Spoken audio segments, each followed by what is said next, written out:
this is actually a version of a piece of artwork that, sorry, Mary Hawkins is the artist. Yes. An artist, Mary Hawkins, made a color version of this, which is really beautiful. You can see it on Patricia's website. But so I plugged it into an app that like takes the color out and turns things into coloring activities, so that we could use it as an activity for the children to make. Oh, so this is perfect. Mm-hmm. So this is what it looked like before it turned into the coloring page. So some of these are being sent down as postcards, and then.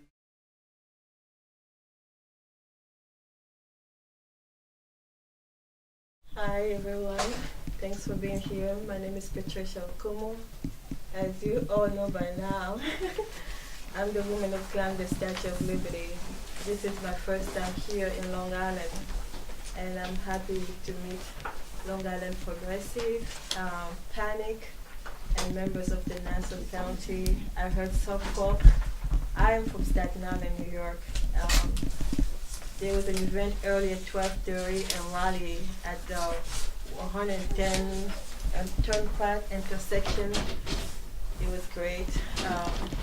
It touches my heart to see people marching, to see people come together for a common cause.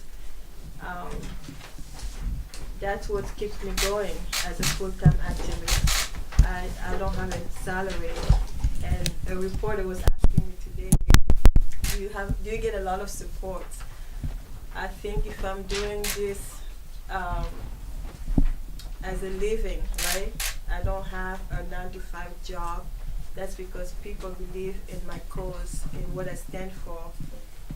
People believe in my action when you throw your body on the line and selflessly, see? Okay, there's a word there. For the voiceless, then it impacts the community. To me, I was not thinking about myself, my life. I was not thinking about the tourists that came there that day, or the police officers who are trained and had harnesses. I was thinking about the children. I was appalled, just like you, by the Trump administration's zero-tolerance immigration policy. I was having nightmares, and I felt like something had to get done, and that was my way of protesting. You mentioned, bird dogging. You probably know, Jennifer, I know. I don't know the term, but I know the tactic, the mechanism of holding people accountable is very important. You get on their face, even when it's uncomfortable, and even when you're facing anxiety and fear inside, you stand up for what's right. You don't think much into it. How I'm going to be criticized, how I'm going to be judged. You go out there and you do it. You create the type of impact that I did, because on that day, on the 4th of July, on Independence Day, the world got to learn about the atrocity within our own government, the callous manner in which the Trump administration was targeting migrant children for political gains. And so I'm happy you're here and you brought your children to write postcards to immigrant children. It was one of my dreams early on since the 4th of July. I wanted to reach out to the children in the detention center. I really thought it would be easy to just soothe them because the staff is not allowed to touch them. You had all the children changing children's diapers. They were being drugs. Family separation goes back to the core of my own being, because my parents were separated when I was 2 years old. So I'm asked, what triggered you to do that, to take such a stand? Well, I was born and raised in the Republic of Congo. So when I came to this country, I was 23 on August 2nd, 1994. I used my background, some kind of encyclopedia, like a dictionary that you can pull and do some research and check. And it dawned on me that in my country, where I was born and raised, we would never do that, right? Sometimes third world countries are vilified for what we lack as far as resources, but we still hold dear our values and culture and our norms.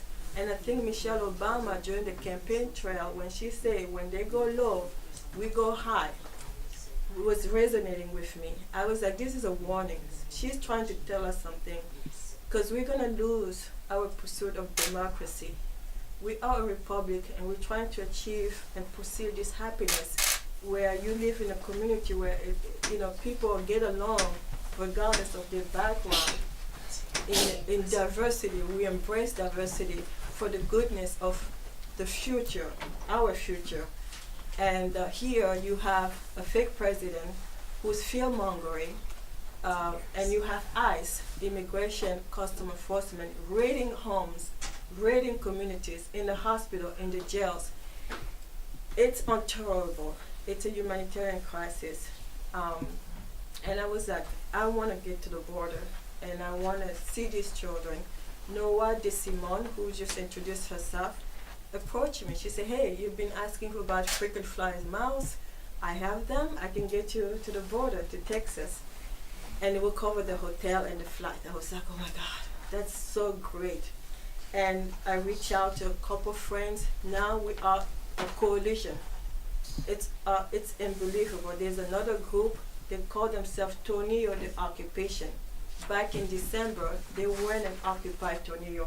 They did camping, they had kite, they had amazing protest.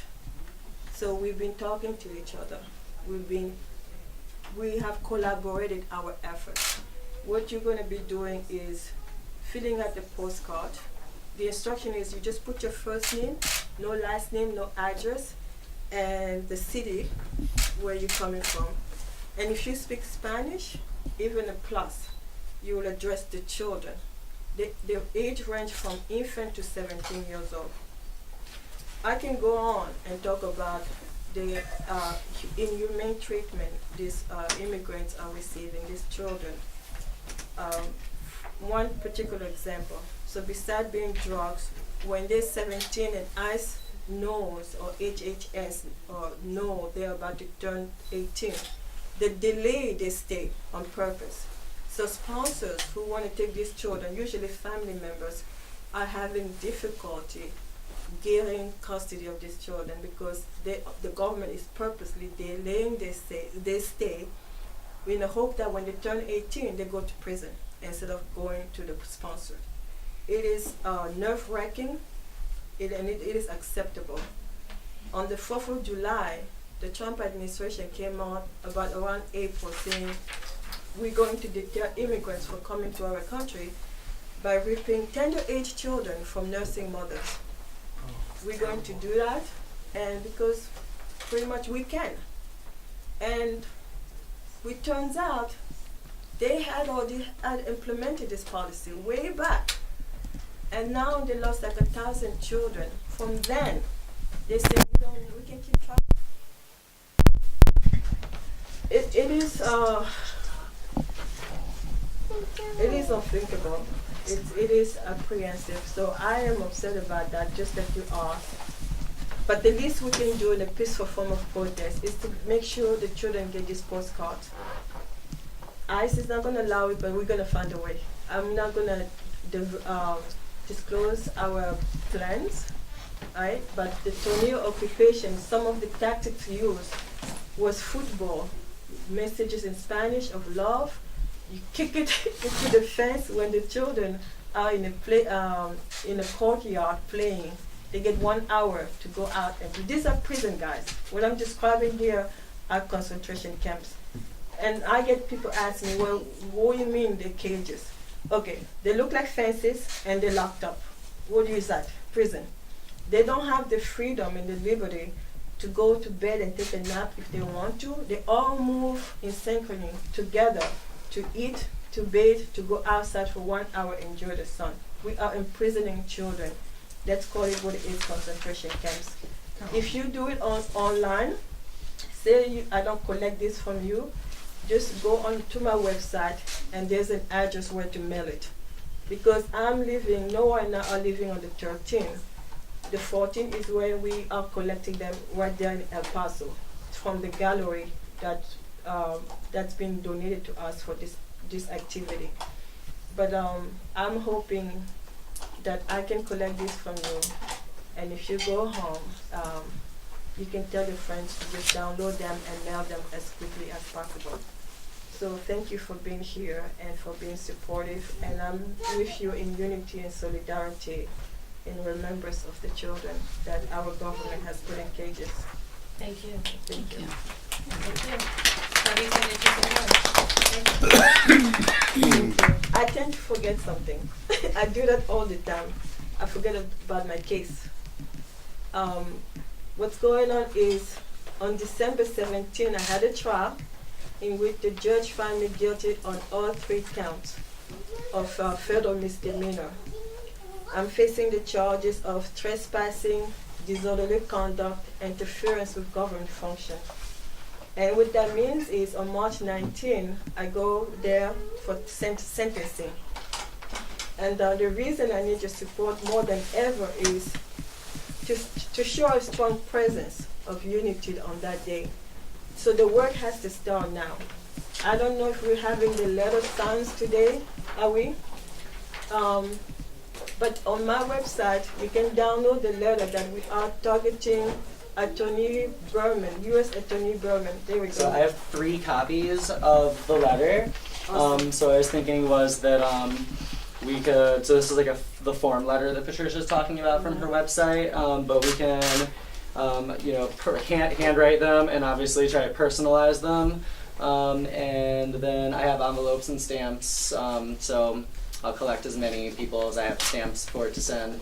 So once we write to Laura Curran, stick around and also write a letter requesting that Patricia be pardoned and receive no jail time for her sentencing before you are done. So we can split up and we'll pass these around so everyone can get a chance to maybe in groups of 3 or 4 take a look at it. Mm-hmm. Thank you so much for doing that. Thank you. Oh, yes. Thank you. The children that were separated from the parents, what I read about on social media, I was crying. It was just so sad. Oh my God. That cry when I had my press conference, and to me, whenever I go to court, that's my opportunity to amplify the message around this cruelty. That cry, left me in tears.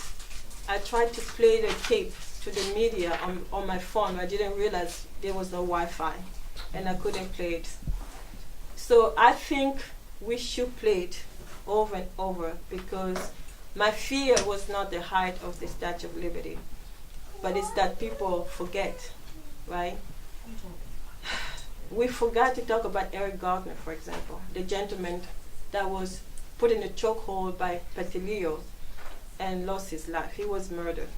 We forget to talk about the Parkland students. And soon we're going to forget talking about the children. It's not okay. We tend to be complacent because we have the piece of the American dream. We're comfortable, right? If you have a home, you have heat, you have a jacket, and you have your family, it's easy to slip away and forget other people's pains and suffering. So we have to play that tape over and over to feel the agony in the voice of this baby crying for help, because it's unimaginable, right? We don't understand. Children don't have a sense of time. Right? If you pull them apart from their parents, if it's a man, they smell their parents. They know this. They have a sense of touch. That's to me an identity God has given them, that you are okay and you're safe. Same thing with babies. They will nurse from the mother because they recognize the mother from the wound. When you take that away from them, that's cruelty. And the people in this administration involved and engaged in this type of behavior should be tried and persecuted. It is a crime against humanity. When both parents lose their baby, both parents, it's devastating. I'm sorry? When both parents lose that baby from that, that's devastating.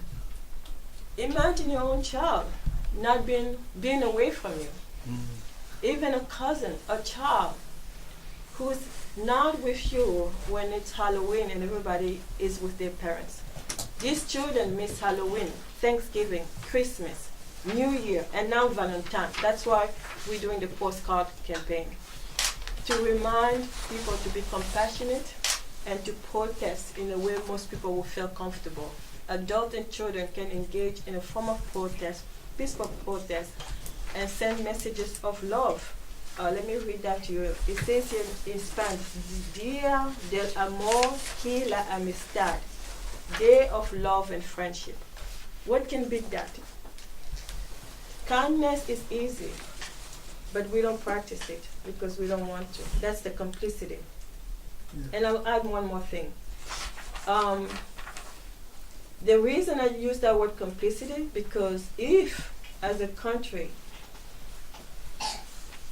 we were outraged as a country, as a group, then the profiteers, South Key West, ICE, the people at the Border Patrol, you remember Patricia Gomez Gonzalez, the 20-year-old woman who got executed. She was shot to death. That would never happen, right? We are telling these people, these profiteers, you can do this. We would tolerate you, but we won't tolerate one another. Because if we didn't tolerate it, they would not do it. So it's a little opposite. They know they can do it, and they've proven time after time that they can get away with it. With the bed quota, the ankle monitors, the food these children are eating that they're supplying to these camps, and the clothes these children are wearing. Somebody's making a profit out of it. It's a money, it's a business. So follow the money. Yeah, sick. I have a question for you. It's about your case. What kind of, what are going to be the consequences? You know, I'm assuming you're trying to get as much leniency as possible, but what is possible that can happen to you? Well, nobody really knows until the judge makes that decision. The troubling thing is I'm facing 18 months in prison. I don't want to even spend a day in prison. And you shouldn't. Because I'm not a criminal. No, you're not. I agree. Why can't we use our resources to go after the criminals? I don't even want to say the term real criminals, because that would imply that I'm somewhat a criminal. What I did, Martin Luther King Jr. would applaud, because that's how we got our civil liberty. That's how we have fought for the gay rights, and that's why women are able to vote today. It's a form of protest, and it's in our Constitution. Our rights are protected in the Constitution. I agree.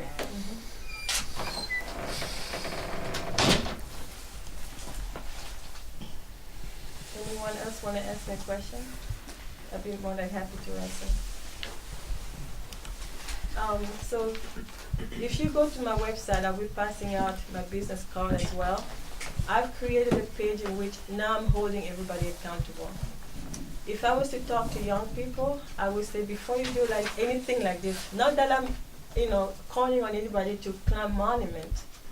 If you're gonna do anything similar to my act of civil disobedience, think ahead.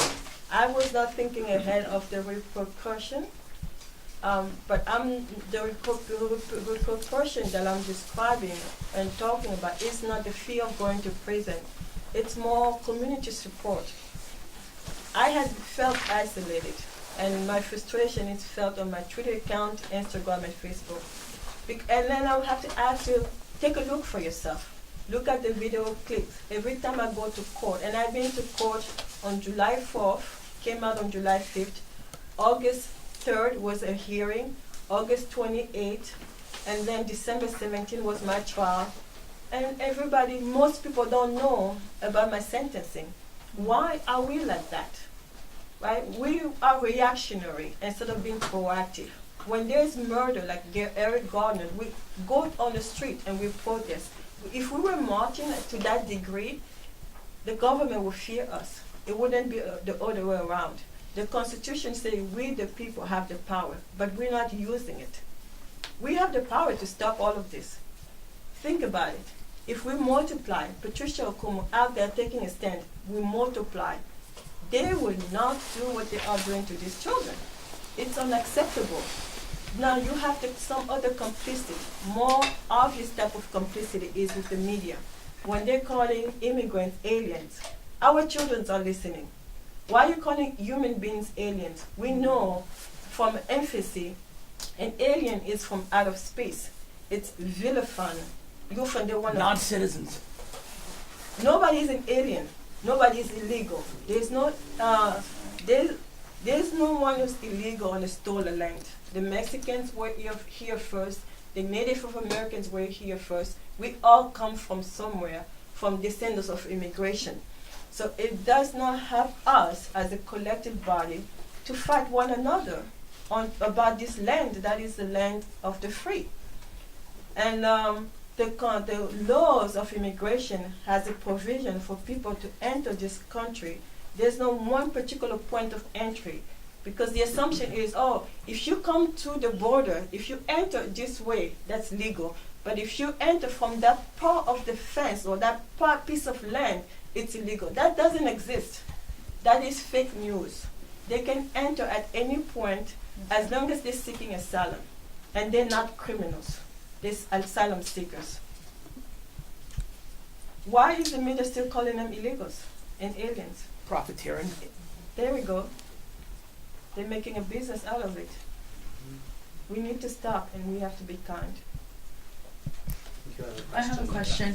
I'm with the Freeport Herald Leader, and we've been following this story, and I attribute it to the East Meadow editor, who's the jails in East Meadow area, and he's been covering extensively. But what is the goal, and this is for everyone in the room who'd be willing to answer, and to you, but what is the goal of these letters? Why is this letter writing so important for this group, and what is the outcome that you expect to happen through these letters and what you're urging? It comes back to solidarity and unity. It goes back to the tactic of being proactive and not reactive.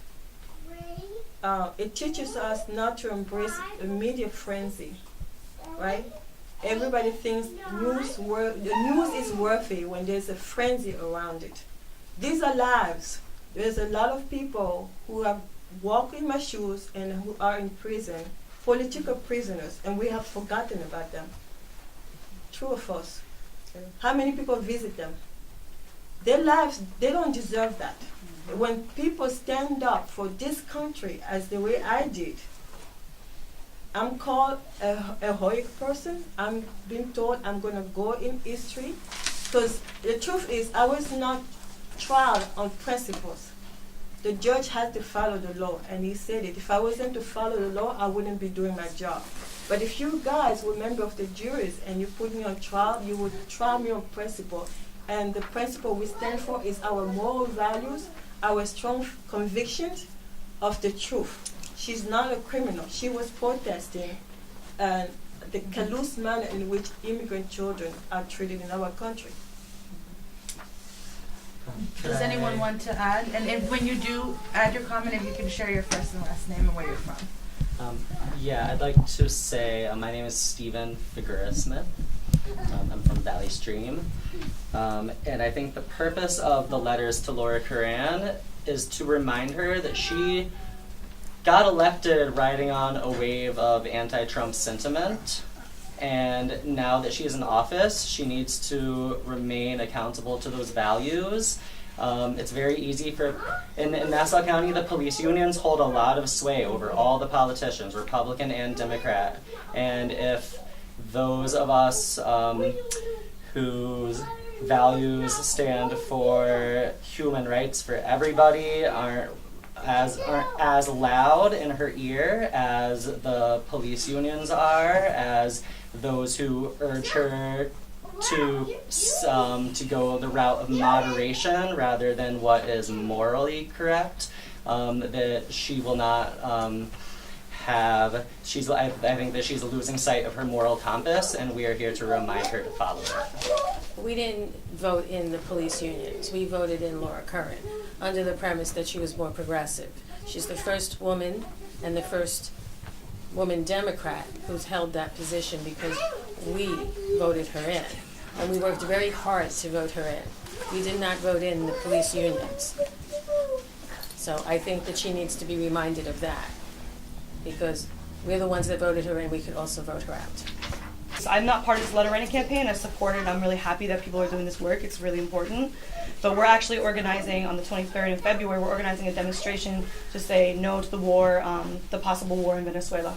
And the reason why I'm bringing this up is because I think that, you know, whether you're working on letters or whether you're protesting, whatever it might be, the purpose of doing it is to build the power, like was being talked about. The more we come together, like there are so many people here on Long Island who genuinely believe and care about stopping so many of the injustices we see around the world and in our country and in our communities.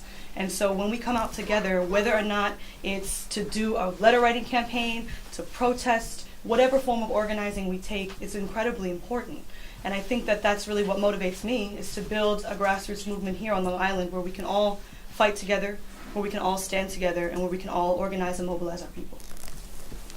I have a follow-up question to that, to what we're talking about, and I appreciate everyone being very helpful.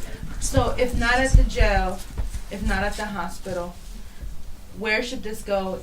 Where should this ICE trailer go? If it should stay on Long Island, or should it not? Hold on. I'm in the middle. I'm just asking the question. Or let's say, like, you know, let's play devil's advocate. Let's say it stays. Where should it go? Should it not go? What are your opinions? It was originally funded after the 9/11 terrorist attacks. It was to deal with terrorists. These are immigrants. These are refugees seeking asylum. This is not what ICE should be dealing with. I want to add that the government has created this crisis. That's right. It's man-made, and ICE is at the Gestapo. It has to go. There's no explaining about it. We would not invest our taxpayer dollars on ICE because we don't support the treatment of immigrants. No one should be in our community living in fear because they can go to the hospital to treat themselves. That's our national security that is at risk. When you treat our neighbors, you put them in danger where they're afraid to see a doctor when they need care. You have created a national security issue amongst us. No one is safe. ICE is part of the whole immigration system that is actually controlled by essentially the executive body. It's basically underneath the president, in the sense that you are not entitled to a lawyer when you go to court for immigration, period. You are not entitled to any of the civil rights you're supposed to be entitled to under the judicial court because it's not technically a judicial court. That's why people sit in detention centers for years. I mean, we have people that are in detention centers for 5 or 6 years who have no right to a speedy trial. There's no reason why they should even be there, and they have no rights to defend themselves. I mean, the Constitution does protect all people regardless of citizenship. However, because of this particularity of the way that it's run, that is what happens. And I do want to mention, there's actually an organizer who we work with and I really respect and love, Alejandra Pablos. She was one of the dreamers. She was really well known and on the West Coast for a lot of the work she did to shut down ICE detention centers out there. And she's undergoing deportation because she was involved in a protest. They won't give her asylum, they won't give her anything. And so she was literally targeted because she's political. So there's a lot of implications. When ICE exists, it's not just to target families, it's to target anybody who stands up and fights back within those communities. I want to address the reason that my organization, a prison abolitionist organization, is organizing this event. Because I think that I don't want to speak for everyone in this room, I think that the majority of people in this room are in favor of abolishing ICE 100%.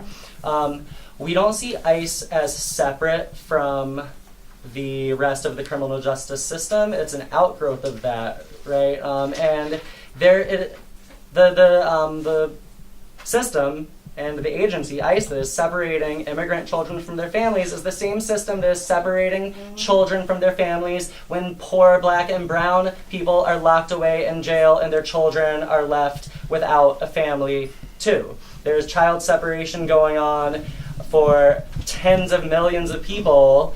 The children aren't the ones in cages, it's their parents who are in cages, but it's all the same system.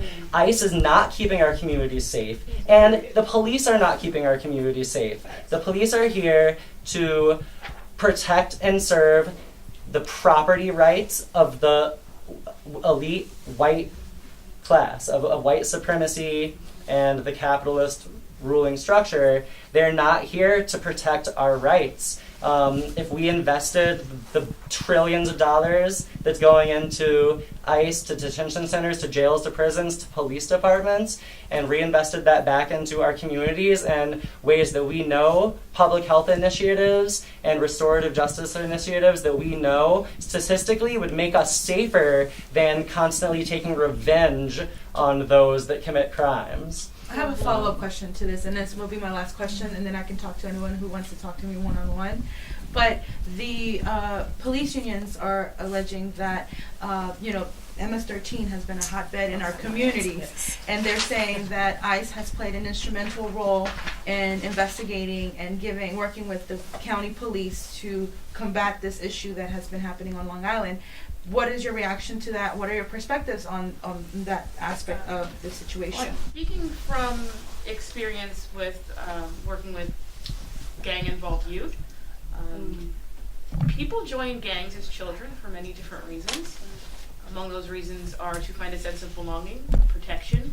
They might have experience in the foster care system. They may have experienced many different types of abuse. The way to get children out of gangs is to give them those needs. It's to meet those needs. It's not to lock them up. It's not to punish them.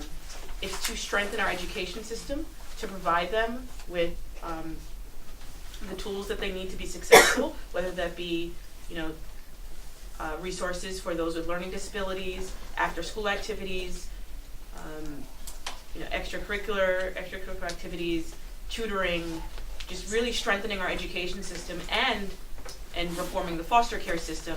A lot of the issues that cause people to join gangs are things that can be solved through more funding and more involvement in solutions that are focused on healing and not on punishment.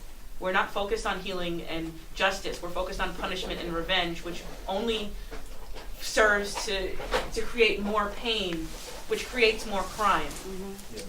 You're strengthening the gang when you send them to prison. When you send them to prison, they organize and they'll be stronger. It's not solving the problem, it's making the problem worse. We have a huge police department. We have a very well-funded police department. We have a very well-paid police department. Okay? It is their job to deal with the gangs and to keep the population safe. It is not ICE's job. ICE is basically an organization that shouldn't even exist. It's basically our Gestapo. Right now, anything that happens is blamed on MS-13. Absolutely any shooting, any crime is blamed on MS-13. I cannot believe that all of a sudden, after 2 years of Trump, that we have such a big MS-13 problem and all other problems have been solved, except for MS-13, because that's the way they're presenting it. The reality of it is that, right, like, they can speak all they want about MS-13, but who is really hurting our communities? They're the biggest gang out here.